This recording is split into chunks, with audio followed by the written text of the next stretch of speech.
আজকে ভোর 4:12 নাগাদ আমাদের কাছে একটা ফোন আসে যে জিরানিয়া থানাস্থিত ভদ্রমী শিবপাড়াতে একটা মার্ডার হয়েছে।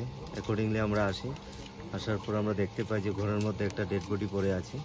তো সেই হিসেবে আমরা এখন ইনভেস্টিগেশন করছি, দেখা যাক। এখন ফরেন্সিক টিম এসেছে, আমাদের ইনভেস্টিগেশন চলছে। তো আমরা আশা করি খুব তাড়াতাড়ি মূল আসামিকে গ্রেপ্তার করতে পারবো।